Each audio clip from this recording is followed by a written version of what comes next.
अस्सलाम वालेकुम नाज़रीन, मैं हूँ वकास अज़ीम और इस वक्त हमारे साथ सेनेटर ज़रका तैमूर साहबा मौजूद हैं। मैडम फरमाइएगा कि पाकिस्तान तहरीक इंसाफ इस वक्त जो ख़ास तौर पर बजट के ऊपर तनकीद रही है, कैसा बजट आया है और बजट को किस तरह मंजूर कराया गया है, ख़ास तौर पर पीपल्स पार्टी और नून लीग का जो मुकमुका चल रहा है उसको क्या कहेंगे आप? बिस्मिल्लाहिर्रहमानिर्रहीम जी, इसको कहते हैं जी बुलडोज़र की सियासत।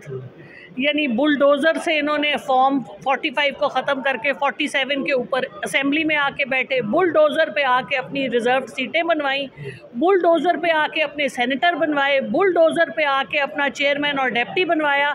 सेनेट कंप्लीट नहीं है लेकिन बुलडोज़र से इन्होंने सेनेट को ज़बरदस्ती चलाया और अब बुलडोज़र से सारी कमेटियाँ भी हमारी खा गए। जहाँ तक रहा बजट, तो जो लोग बुलडोज, आप देखिए इसहाक डार साहब के पास deputy prime minister, foreign minister, leader of the house, और अभी वो कहते हैं मुझे प्रिजाइडिंग ऑफिसर भी बनाओ, अभी वो कहते हैं मुझे और मराआत दो। मुझे बताएं ये ज़ातियात से कब निकलेंगे? मरने के करीब हैं सब लोग, तो क्या कब्र में सोने के महल बनाएंगे? तो खुदा का खौफ करें, अल्लाह से डरें।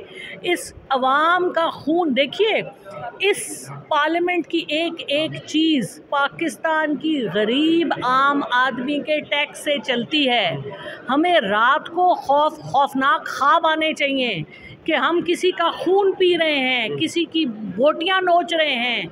शर्म आनी चाहिए, डरना चाहिए उस दिन से जब जो मकाफाते अमल जो इस मुल्क के अवाम के साथ ये जो हुक्मरान क्लास है ये कर रही है पिछले 70 साल से, इनकी बारी आएगी। मैडम, ये जो नून लीग है ख़ास तौर पर ये कहती है पाकिस्तान की मईशत को PTI के दौर में ज़्यादा ख़राब किया गया, हम तो उसको ठीक कर रहे हैं, ये इनका बयान ठीक है? ये देखें जी, PTI 3.5 साल, इनके 30 साल, फिर भी मान लेते हैं। हमने 3.5 साल में 6% GDP दिया, बावजूद इसके के कोविड था। इनसे तो 1.5% GDP नहीं। ये तो आए ही इस नस्बुलैन से थे कि हम बेगर्स हैं। पाकिस्तान को बेगरिस्तान बनाया इन्होंने, शहबाज शरीफ साहब ने, जो अभी कहते हैं 1 रोटी होगी तो चारों भाई खाएंगे, 4 रोटियां होंगी। अरे भाई अपने टैक्स तो दो, अपनी पहले एसेट्स तो डिक्लेयर करो। खा गए इस मुल्क से, जहाज़ों में पैसे भर भर के बाहर लेके जाते हैं, बाहर जाके जायदादें खरीदते हैं। 11 अरब की जायदादें हैं इनकी UAE में और UK में, तो उसके अलावा तो कोई पूछने वाला इनको नहीं है। लेकिन हम पूछेंगे, अवाम पूछेगी, हम छोड़ेंगे नहीं। नवाज शरीफ साहब आजकल क्या कर रहे हैं? दोबारा कह रहे हैं एक्टिव हो रहे हैं, हम इनको टफ टाइम देंगे। देखिए बात यह है कि हम ज़ातियात की बात नहीं करते, हम सब के लिए दुआ गो हैं, सबकी इज़्ज़त करते हैं। लेकिन इश्यूज़ के ऊपर, करप्शन के ऊपर, पाकिस्तान के अवाम का खून पीने पे, पाकिस्तान की अवाम के गोश्त नोचने पे हम इन लोगों को माफ़ नहीं करेंगे और हम इनको आखिर तक लेके जाएंगे। नवाज शरीफ सही तरह से जीते?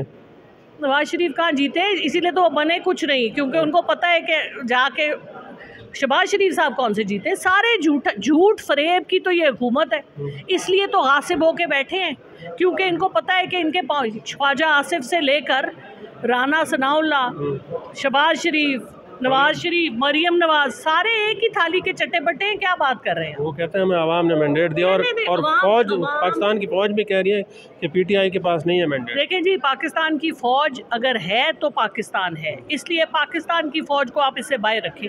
आप बात करें सियासतदान जो ये सारा काम करके अपनी जेबों में पैसे डालते हैं, पहले इनका हिसाब लेंगे फिर बाकियों का हिसाब। नून लीग और पीपल्स पार्टी हुकूमत इनकी चलेगी, 5 साल पूरे करेंगे जब तक इनके मुंह में लड्डू जाते रहेंगे।